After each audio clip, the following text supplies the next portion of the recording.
Bonjour à tous, je suis Céline Baron, j'ai 48 ans, je suis sophrologue certifiée, psychopraticienne certifiée, coach en suppression des croyances limitantes et je suis à mon compte depuis 1999 dans les techniques de communication relationnelle et la gestion des émotions. Donc j'interviens ici depuis 6 ans à mon cabinet de Vichy et j'interviens également en lycée, à la fac et en entreprise. Voilà, je reprends et je suis super contente de pouvoir reprendre cette série de vidéos parce que j'ai eu des soucis de dos, alors pas grave mais drôlement enquiquinant quand même, et j'étais un peu bloquée. Donc je reçois mes clients à l'heure actuelle dans ma salle de relaxation sur des coussins parce que j'ai pas trop le choix et je vous remercie pour tous ceux qui m'ont envoyé.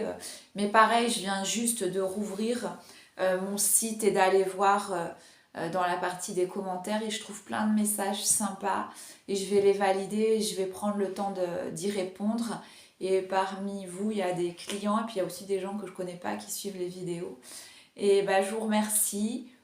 Le moral est vraiment très bon pour quelqu'un qui est blessé de la jambe, on va dire, et qui a un peu de mal à se déplacer, mais ça va. Je suis vraiment bien et je suis vraiment sur la voie de la guérison totale. Voilà. Donc, bon, bah voilà, la salle de relaxation encore. La prochaine fois, peut-être, je vous accueillerai dans mon cabinet, comme d'habitude. Donc, cette série sur les toxiques, donc, c'est vrai, on les remarque, j'ai envie de dire, il n'y en a pas plus qu'avant, mais on les remarque beaucoup plus qu'avant, puisque j'ai commencé à faire des vidéos sur le sujet il y a au moins 10 ans, j'avais écrit des Kindle également, là, qui ne sont plus sur Amazon. Maintenant, vous trouverez des livres plus récents, mes nouveaux livres, mais c'est vrai que c'est un sujet, ça remonte même avant, hein. Ça remonte à 13-14 ans déjà, je faisais des articles et des vidéos sur ce sujet. À l'heure actuelle, c'est vrai que ces personnes toxiques, ces personnes perverses, manipulatrices, narcissiques, etc., etc., il y en a, oui. Est-ce qu'il y en a plus qu'avant? Peut-être. Mais en tout cas, on les voit beaucoup plus parce qu'on est, voilà, on a maintenant une certaine vision, une certaine façon de les voir, de les déceler, de les détecter. Et tout le monde, où qu'on vive, tout le monde a entendu parler de leur technique de manipulation. Alors aujourd'hui, je vais vous parler d'une personne toxique. Alors je sais pas, je vais changer son prénom, je sais pas comment je pourrais l'appeler. Euh, Allez, je l'appelle Géraldine. Voilà, vraiment par hasard, Géraldine. Donc, je rencontre Géraldine il y a une quinzaine d'années, hein, on va dire. J'ai pas trop le choix, c'est un petit peu de la famille, on va dire, éloignée, par alliance. Je veux surtout garder la confidentialité de cette histoire. Donc, à l'époque, je suis déjà à mon compte, puisque je suis à mon compte depuis 99. Et il y a des gens à qui ça pose problème, bien sûr. Quand je me suis mise à mon compte, j'étais toute jeune et j'ai ouvert ma première agence à 2 pas de la place de la Nation, donc de la communication relationnelle. Et déjà, on pouvait voir se dessiner 2 grands groupes d'amis, c'est-à-dire ceux qui allaient suivre et qui encourageaient, et puis les autres, ceux qui avaient peur pour moi. Ouais, bon, ça peut se comprendre. Peur et aussi que je les surpasse, peur que je sois très épanouie là-dedans. Et donc tout de suite, j'ai été même dans ma propre famille pointée du doigt. Ah, donc ça y est, Céline se met à son compte, ça y est, elle se lance, mais elle est folle, pourquoi est-ce qu'elle fait ça, etc., etc.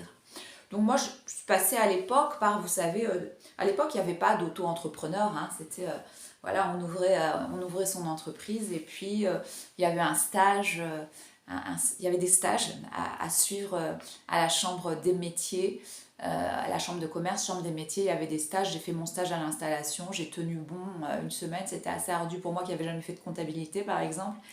Et puis bon, bah, j'ai passé les étapes comme ça jusqu'à ouvrir ma société et à me choisir un local à côté de la place de la Nation à Paris. Donc déjà, vous savez, le fait d'être à mon compte, quand je dis aux gens que je suis à mon compte depuis 99, ils ouvrent des yeux comme ça. Ouais, mais t'étais jeune, mais qu'est-ce que tu faisais, etc. Bon. Donc quand j'explique, Bon, ben, il y a ceux qui sont fascinés et qui me félicitent, et c'est souvent à l'étranger d'ailleurs, souvent les Allemands, les Américains, les Anglais. Puis il y a les Français qui se montrent, pour certains, qui sont assez pessimistes, plutôt sceptiques sur tout ça, et qui vont me dire, mais pourquoi tu trouves pas un vrai travail? Pourquoi tu veux pas être salarié avec un patron? Oui, mais quand j'interviens en entreprise, hein, même si c'est un bon de commande, qui nous lit, c'est pareil, j'ai quand même... Voilà, j'ai quand même un client à satisfaire et le milieu de l'entreprise, je le connais très bien puisque j'y suis régulièrement. Donc pour moi, le mode d'intervention, mon salaire, pas un salaire, mais en tout cas ce que je perçois, ça change. Donc, eh ben, les gens, déjà, il y en a qui sont contents et il y en a qui sont mécontents. Et il y a même une autre catégorie, c'est ceux qui vous en veulent, et je le vois, hein, parce que je fais partie, je vais à des réunions d'indépendants, j'ai toujours été dans des réseaux, il y en a beaucoup qui me racontent ça. Depuis que je suis à mon compte, j'ai plus d'amis, depuis que je suis à mon compte, ma famille me critique énormément, etc. Alors moi, ça fait depuis 1999, mon année tournant, vous vous rendez compte, et je suis toujours là. Donc, je rencontre cette personne, cette Géraldine, et donc, je ne la connais pas à la base. Elle commence tout de suite à me demander combien je gagne et ce que je fais. Donc je ne lui dis pas combien je gagne parce que ça me regarde, mais je lui explique ce que je fais. Et là, elle lève les yeux au ciel et elle dit, bon, en fait, tu ne travailles pas. Donc voilà, déjà la personne s'affiche toxique d'emblée. Ensuite, elle vient chez moi où je l'accueille dans une maison que je suis contente de louer à l'époque dans le 77. Maison d'après-guerre, grande maison, avec un très grand jardin de 200 mètres carrés à peu près. Et au bout, une petite rivière avec du sable blanc, une toute petite rivière qui passe au bout du jardin. Et moi, c'est vraiment mon petit coin de paradis, j'adore y aller. Et quand elle voit ça, qu'est-ce qu'elle dit? Elle dit, oh là là, quelle horreur, tu as une rivière au fond du jardin, mais tu n'as pas peur des inondations. Tu vas voir, quand le ruisseau va monter, la maison sera complètement inondée. Bon, donc ça continue. Donc c'est quelqu'un qui est censé qu'on me présente dans la bienveillance, voilà. Ensuite, il y a un truc qu'on aime faire avec mon fils qui est petit à l'époque, c'est aller voir juste en face de ma maison, j'ai un champ. J'avais un champ avec des mini poneys. Donc le matin, des fois, on allait les voir, on allait les caresser, on leur donnait une carotte avec l'autorisation de leur propriétaire, hein, je précise. Et on adorait voir nos petits poneys en face. Et elle dit, ah, il y a des poneys en face. Ah bah dis donc, ça doit sentir le purin. Et ça continue. Et puis, en allant se promener dans le village, elle regarde tous les toits des maisons et elle dit, oh, tu as vu comme ce toit est mal fait? Ah, quelle horreur, la couleur des briques, là, et c'est ça, toute la journée. Donc elle est pessimiste, elle est négative, et par ailleurs, physiquement, si on la regarde, elle n'a pas l'air épanouie du tout, elle a l'air... C'est pas une fille qui est moche pourtant, cette Géraldine, mais celle qu'on appelle Géraldine en tout cas là, elle n'est pas vilaine, mais elle est tellement fermée, elle est tellement crispée, fermée, méchante, bah, qu'elle en a l'air moche et ultra sérieuse. Vous voyez, comme vraiment la prof d'école des années 20, quoi, vraiment, qui va vous taper sur les doigts avec une règle, etc. quoi. C'est vraiment ça qui en ressort. Ensuite, on fait un repas sympa dans le jardin, et je discute avec un proche qui me dit, oh, bah j'ai vu que tu as écrit un nouveau livre parce que j'ai tapé ton nom. Je dis, comment tu le sais? Il n'est même pas sorti. Elle me dit, ah, bah je suis désolée, je t'ai googlé, j'ai tapé ton nom dans Internet. Et je dis, ah ouais, je dis, je savais même pas qu'il était répertorié, c'est bien, je te tiendrai au courant. Et là, elle dit, moi aussi j'ai tapé ton nom sur Internet. Et on n'y voit pas que tes prouesses, ma pauvre. Il y a aussi des insultes. Bon, alors donc mon ami, un de mes amis qui est là, lui dit non mais qu'est-ce que tu racontes? Qu'est-ce qu'elle raconte? Je dis je sais pas.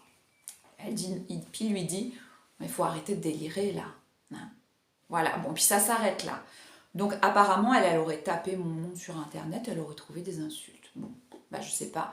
En plus c'était vraiment au début d'internet, hein. C'était vraiment là début des années 2000, donc il y avait pas, ça foisonnait pas partout hein, les informations sur les gens.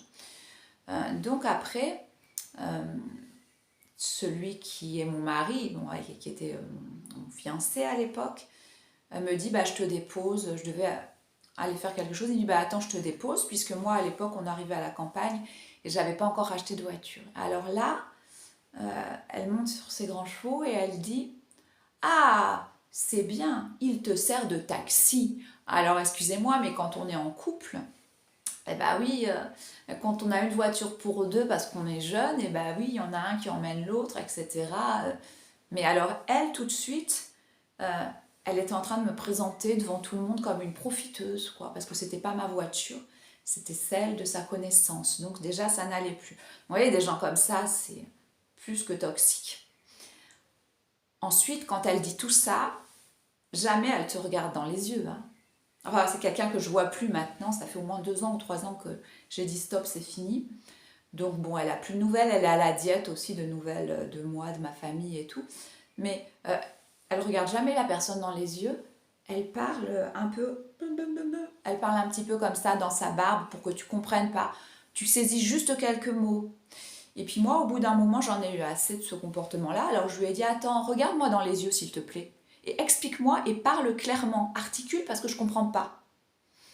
Et là, il n'y avait plus rien, quoi. Là, c'était, bon, bah, elle se fermait, elle partait dans une autre pièce, voilà. Donc ça, c'est une personne, visiblement, qui est hyper toxique. Et également manipulatrice, puisqu'elle essayait déjà de monter mon futur mari contre moi en disant que je profitais de lui pour sa voiture. Donc déjà, de la manipulation. Euh, Ensuite, un jour, elle parle, toujours pendant ce même repas, elle parle d'une de nos amies qui est super sympa, super intelligente, mignonne et tout, que j'adore. Et elle dit, oui, enfin, cette fille-là, elle n'a pas fait d'études. Alors je dis, ah bon, elle n'a pas fait d'études? Bah, c'est bizarre parce que moi, quand je l'ai connue, justement, elle était en master à la fac. Elle me dit, oui, mais Céline, l'université, c'est pas des études. C'est pas ça, des études. Je lui dis, ah bon, alors qu'est-ce que c'est? Explique-moi. Tu veux m'expliquer, c'est quoi des études? Elle me dit, bah, des études, c'est une école de commerce privé ou une école d'ingénieur privé. D'accord, voilà, donc attention avec cette fille-là, si vous êtes allé à la fac, vous n'avez pas fait d'études. Donc, ensuite, elle m'attaque, toujours dans la même journée, hein, vous voyez. Elle m'attaque et elle me dit, elle regarde, elle va dans ma chambre et puis elle regarde, déjà je le trouve dans ma chambre en train de fouiller dans mes affaires, et puis elle regarde un jean à moi, comme ça, elle fait, tu fais du 38? Mais ça va pas, t'es anorexique? Voilà, donc 38, t'es anorexique. Bon. Ensuite, bon, bah, je la vois plus pendant un moment, et puis j'en garde pas un souvenir impérissable de cette personne.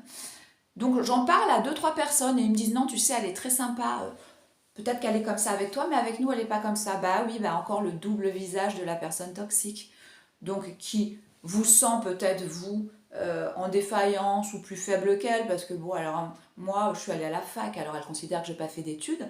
Du coup, bah, peut-être qu'elle se dit que je suis faible et puis qu'elle peut m'attaquer. Vous voyez, c'est une nébuleuse. Les personnes toxiques, leur petite cervelle, c'est une nébuleuse, hein. C'est compliqué, hein. Et puis, j'apprends ensuite, et puis elle me le confirmera par elle-même, puisque je l'appelle pour lui demander carrément. Et elle me dit, oui, puisque tu es à ton compte, puisque tu as monté ton entreprise, c'est que tu es une fille instable. Voilà, donc attention, accrochez-vous les entrepreneurs, les chefs d'entreprise, vous êtes instables. Voilà, donc elle continue, c'est-à-dire qu'elle, elle n'ose pas faire, donc elle déteste ceux qui font, ceux qui ont fait, ceux qui ont osé. Donc après, je parle d'un pays comme ça, je ne sais plus quel pays c'était, peut-être la Grèce. Et elle me dit, c'est bien beau de parler de ce pays alors que tu n'y as pas mis les pieds depuis 10 ans. Effectivement, ça faisait 8-9 ans que j'y étais pas allée. Donc j'avais plus le droit de parler de ce pays, ça m'appartenait plus, c'est bon, quoi. Et puis alors il se passe justement que je pars dans ce pays. Ben oui, parce que j'ai un client qui m'y envoie pour un travail. Finalement, j'y pars. C'est bizarre, hein, la loi d'attraction. Et quand elle revient 2 mois plus tard, donc je ne manque pas de dire que j'étais dans ce pays et j'explique. Ah bah je reviens de tel pays. Oui, mais tu sais, tu vois ce pays avec ton regard d'aujourd'hui. Mais c'était il y a 5 ans qu'il fallait y être. Donc vous voyez, ce sont des gens qui sont jamais contents de ce que vous faites. Voilà, il n'y a jamais rien qui va avec eux. Ensuite, ah oui, un jour, à table, donc je lui tends le fromage ou je ne sais quoi. Et puis elle me dit non merci. Je dis non merci, pourquoi? Tu veux pas de fromage? Tu n'as plus faim? Elle me dit non, c'est pas ça. Je lui dis écoute, dis-moi ce qui va pas parce que ça fait 2 heures que tu es arrivé chez moi. Tout le monde s'amuse bien, ça fait 2 heures que tu es à table et puis que tu tires la tête. Pour pas dire autre chose, tu tires la tête depuis 2 heures, alors qu'est-ce qui va pas? Et là, elle me regarde, enfin elle me regarde, elle se tourne vers moi et puis elle baisse les yeux comme d'habitude et elle dit « J'aime pas ton mode de vie ». Ah, je dis « Oui, tu peux préciser, je déteste les filles qui sont à leur compte et qui se croient indépendantes. » D'accord? Et continue sur ta lancée, vas-y, précise. Elle dit « Oui, je ne supporte pas que tu fasses toutes ces choses alors que nous, on est au travail et qu'on ne peut rien faire. » Je dis « Ah, voilà, nous y voilà. » Donc, il y a une forme chez ces toxiques de jalousie.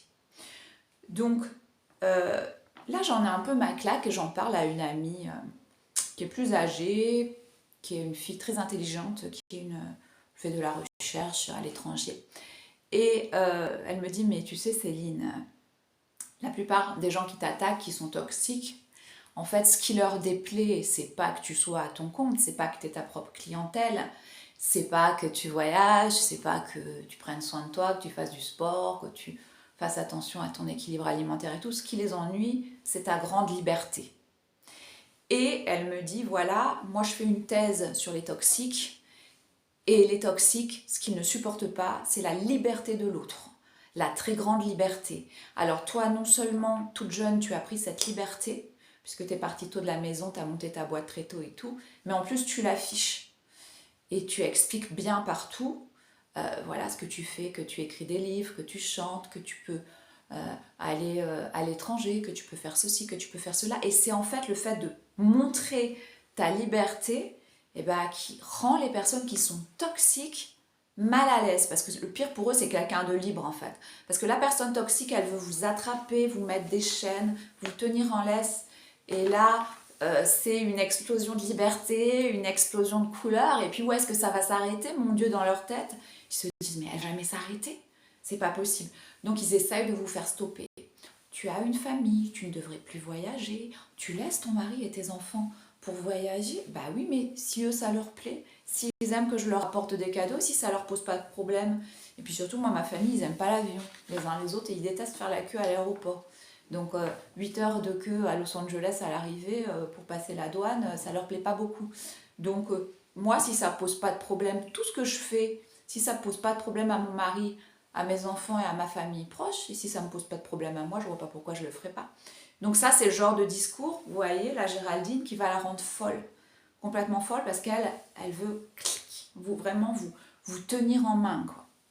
Et puis après, j'ai eu une discussion avec elle en lui disant, écoute, moi j'ai rien contre toi Géraldine. Je pense que tu es une fille intelligente parce que tu as un bon poste, tu travailles, mais tu as un problème d'amour de soi. Tu ne t'aimes pas, tu n'aimes pas ce que tu es, puisque tu attaques les autres sur leur statut, sur leur physique, sur leur possession. Tu te montres possessive avec les autres, tu ne veux pas leur laisser leur liberté, leur libre arbitre. Il faut que tu consultes quelqu'un, Géraldine, ou il faut que tu travailles avec des livres par toi-même, sur toi, mais comprends que tu vas te retrouver toute seule. Et d'ailleurs, c'est quelqu'un maintenant qui a mon âge, et voilà, elle n'a pas de copain, voilà, parce que les hommes, ils s'y trompent pas. Hein, les hommes, ils s'y trompent pas. Une fille qui est méchante, après le physique peut compter aussi, mais une fille qui est méchante et on voit qu'elle n'est pas épanouie et qu'elle est prête tout de suite à vous fouetter quasiment, quoi. Dès que vous dites un mot, dès qu'il y a une fille qui s'approche, elle la déteste, elle la casse, elle est toxique. Bon, les hommes, ils s'y trompent pas, hein, elle est seule, hein, cette fille-là. Et puis, un jour, elle me dit, tu sais ce que je supporte pas chez toi? C'est que tu fais attention à tes cheveux, tu fais attention à ta ligne, tu fais attention à la façon dont tu t'habilles.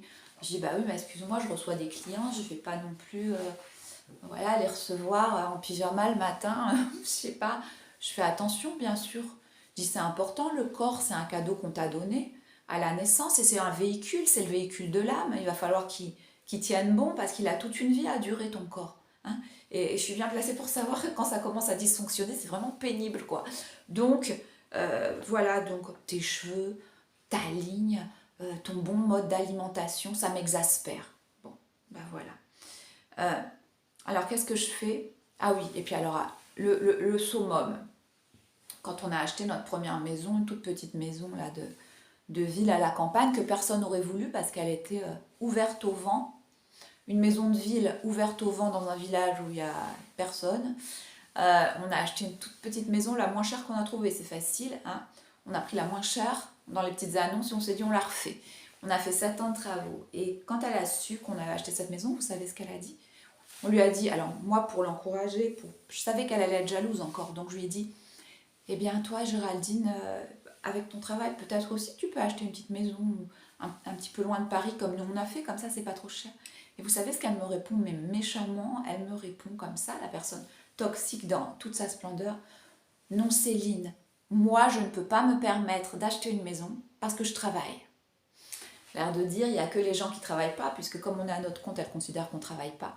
L'air de dire, il n'y a que ceux qui ne travaillent pas, qui ont cette injustice, eux, ils peuvent s'acheter une maison. Voilà. Donc vous voyez la personne complètement toxique. Alors face à ça, et ben, donc là j'ai une fille, c'est Alban, qui m'a écrit hier soir, c'était mignon, merci, merci Alban.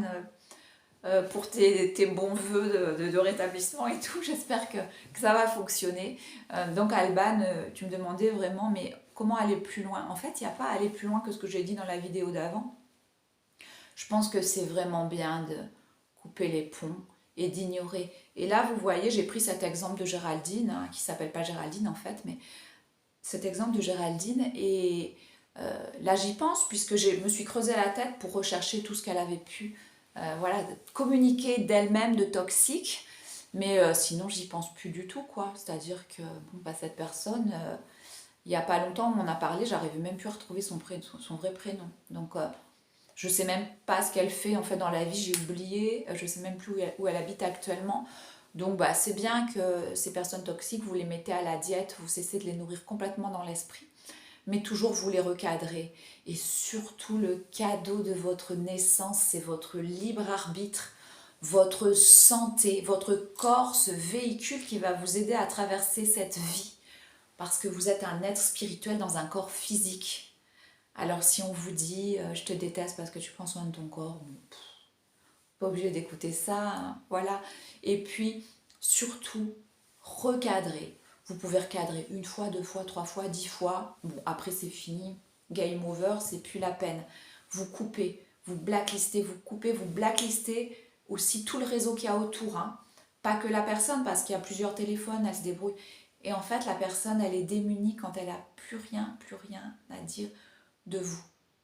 Voilà, un jour, je raconte à quelqu'un de toxique, parce que je sais pas, je suis arrivée à parler de ça. Je lui dis que j'ai une bonne amie à moi qui vit à l'étranger et elle fait de la schizophrénie, la pauvre. Et ça lui est tombé dessus. Elle savait pas vraiment ce que c'était, quoi. Elle pensait à de la bipolarité. Et c'est une personne qui vit au bout du monde et que j'aime beaucoup, que je connais depuis vraiment l'enfance, quoi. Et donc elle a un traitement. Et donc un jour, dans une discussion, je dis « Ah bah oui, mon amie un tel, la pauvre. » Voilà, et puis c'est tout. Et puis un jour, on a un repas de famille et cette personne, qu'est-ce qu'elle dit? Elle dit « De toute façon, toutes les amies de Céline sont tarées. » Alors je dis « Pardon ?» Et elle dit « Bah oui, c'est bien toi qui m'as dit que tu avais une amie schizophrène. » Donc vous voyez, les personnes toxiques, elles prennent des petites informations par-ci, par-là.